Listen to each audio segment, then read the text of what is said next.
Israel पर कब्जा करेगा ईरान। 8 दिन बाद बदलेगी जंग की पूरी तस्वीर। अमेरिकी रक्षा मंत्रालय की रिपोर्ट से मचा बवाल। बस 8 दिन तक की जंग के लिए बचे हैं हथियार। अमेरिका और ईरान के बीच चल रही जंग में खेल बदल रहा है। अमेरिका और पश्चिम का मीडिया भले ही दावा कर रहा है कि जंग में ईरान को बड़ा नुकसान हुआ है। अमेरिकी राष्ट्रपति डोनाल्ड ट्रंप ने तो यहां तक दावा कर दिया कि हम जंग जीत रहे हैं, जंग 2-4 दिन में ही खत्म हो जाएगी। हम यहां लंबे वक्त तक जंग लड़ने नहीं आए हैं। लेकिन अब ट्रंप की जुबान पर ताला लगता दिख रहा है। वो अपने ही पुराने बयानों से पलटते दिख रहे हैं। इजराइल के प्रधानमंत्री बिन्यामिन नेतन्याहू को डर लग रहा है कि जंग में कहीं अमेरिका उसे अकेला तो नहीं छोड़ देगा, कहीं अमेरिका जंग के बीच में ही भाग तो नहीं जाएगा। अगर जंग के बीच में अमेरिका ने इजराइल का साथ छोड़ा तो ईरान कुछ ही दिनों में इजराइल पर कब्जा कर लेगा। उसके प्रॉक्सी संगठन ही इजराइल को मिट्टी में मिला देंगे। खासतौर पर इराक के शिया मिलिशिया और लेबनान के हिजबुल्लाह इसी मौके की ताक में है। एक बार अमेरिका पीछे हटे और इजराइल को फिर सबक सिखाया जाएगा। अमेरिका क्यों जंग से भाग सकता है, इसके पीछे अमेरिका के रक्षा मंत्रालय की रिपोर्ट में ही चौंकाने वाला खुलासा हुआ है, जिसने ट्रंप के सभी दावों को झूठा बता दिया है। और इसी को लेकर आज हम अपनी स्पेशल रिपोर्ट में करेंगे बात। नमस्कार, मैं आराधना। तो शुरू करते हैं हमारी एक खास रिपोर्ट और बात करते हैं कि आखिर क्यों बैकफुट पर आ सकता है अमेरिका।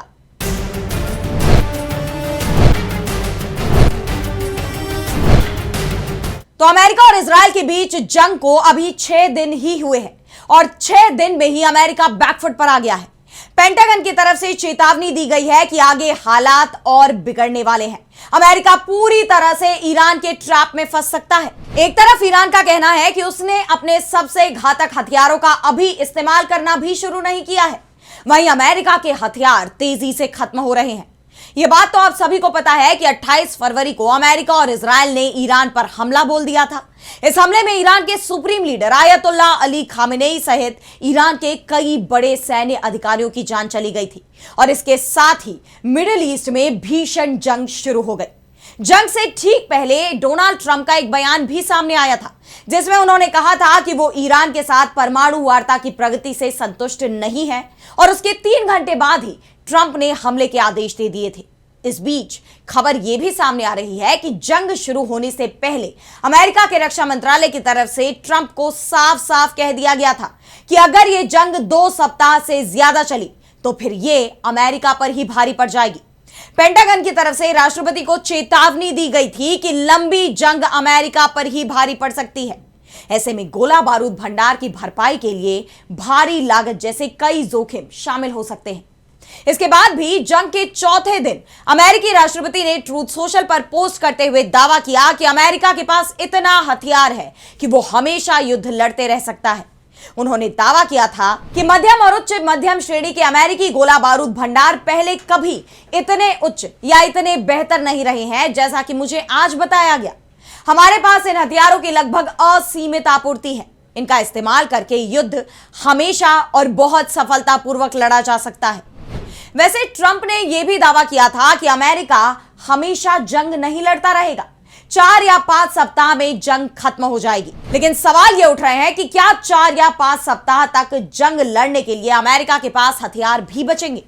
और जो हालात अभी दिखाई दे रहे हैं उसमें तो अमेरिकी रक्षा विभाग ही मान रहा है कि जंग तो 1 महीने के बाद भी खत्म होने वाली नहीं है। इस बीच पेंटागन ने अमेरिका के राष्ट्रपति को बड़ी चेतावनी दी है। पेंटागन ने कहा है कि अगर यह जंग 8 दिन और चल जाती है तो अमेरिका के पास मिसाइलों की भारी कमी हो जाएगी। अल जजीरा की रिपोर्ट के मुताबिक उस समय तक अमेरिकी भंडार में कुछ हथियार, विशेष रूप से इंटरसेप्टर मिसाइलें बहुत कम हो सकती हैं। इससे पहले यह खबर भी सामने आई थी कि अमेरिका के सेना चीफ जंग के लिए तैयार नहीं थे। उन्होंने भी ट्रंप से कहा था कि लंबी जंग के लिए अमेरिका इस वक्त तैयार नहीं है। लेकिन ट्रंप ने किसी भी जोखिम की तरफ ध्यान नहीं दिया और ईरान के खिलाफ वो जंग में कूद पड़े। और अब जो डर ट्रंप को अमेरिका की आर्मी और रक्षा मंत्रालय की तरफ से दिखाया गया था वो सामने आ गया है। और अगर ये जंग इसी तरह 8 दिन तक और चलती रहती है तो अमेरिका के पास हथियारों की भारी कमी पड़ जाएगी और इसकी झलक तो अभी से मिलने लगी है। अमेरिका की सेंट्रल कमांड ने राष्ट्रपति ट्रंप से मदद मांगी है। यह कमांड ही इस वक्त मिडिल ईस्ट में ईरान के साथ जंग लड़ रहा है। सेंट्रल कमांड ने साफ कह दिया है कि यह जंग कोई 1 या 2 महीने तक चलने वाली जंग नहीं है, बल्कि यह 3-4 महीने लंबी खिंच सकती है। सेंट्रल कमांड ने और सैन्य अधिकारियों को भेजने के लिए कहा है, जिससे ईरान के हमले का सामना किया जा सके। ऐसे में सवाल यह भी उठ रहे हैं कि क्या अब तक जो दावे ईरान की तरफ से किए जा रहे थे कि उसने अमेरिका के 700 से ज्यादा सैनिकों को मार गिराया है, क्या वो सच है? क्या ईरान ने अमेरिका को इतनी बड़ी चोट दे दी है?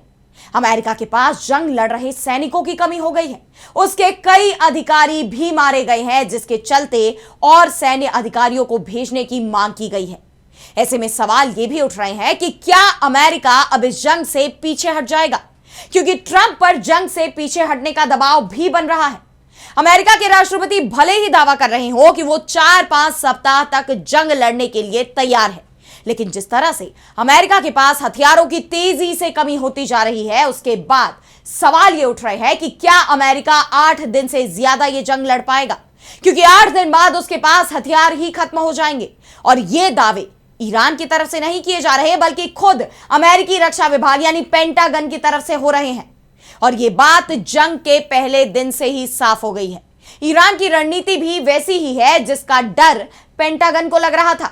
ईरान ने अपने कम शक्तिशाली हथियारों का इस्तेमाल अभी तक किया है, जिसने अमेरिका के सबसे घातक हथियारों को खत्म कर दिया है।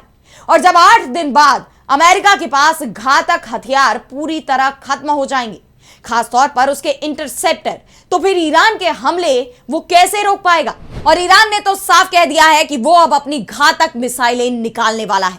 ऐसे में अमेरिका को यह डर लग रहा है कि अगर ईरान की मिसाइलों से उसके सैनिकों को ज्यादा नुकसान होता है, तो अमेरिका जंग को बीच में छोड़कर भी भाग सकता है।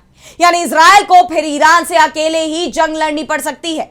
और जो हाल अमेरिका का दिख रहा है, वो ही इजराइल का भी दिख रहा है। उसके पास भी इंटरसेप्टर मिसाइलों की कमी होनी शुरू हो गई है।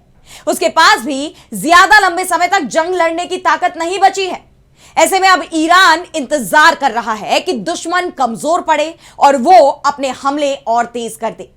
वैसे ट्रंप को भी अब अमेरिका की कमजोरी का एहसास हो रहा है, और यही कारण है कि अमेरिकी राष्ट्रपति अब यूरोपीय देशों को धमका रहे हैं कि वो भी इस जंग में शामिल हो।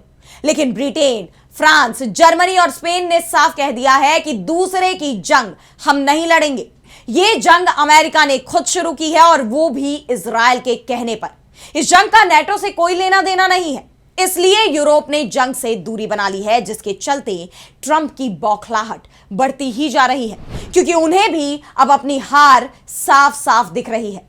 फिलहाल आज स्पेशल रिपोर्ट में इतना ही। कैसे लगी आपको रिपोर्ट हमें कमेंट सेक्शन में बताइए, और अगर आपको रिपोर्ट पसंद आई तो वीडियो को लाइक करना ना भूलें और चैनल को सब्सक्राइब कर लें। इसी के साथ मुझे दीजिए इजाजत, और देश दुनिया की तमाम बड़ी खबरों के लिए आप देखते रहिए DB लाइव। नमस्कार।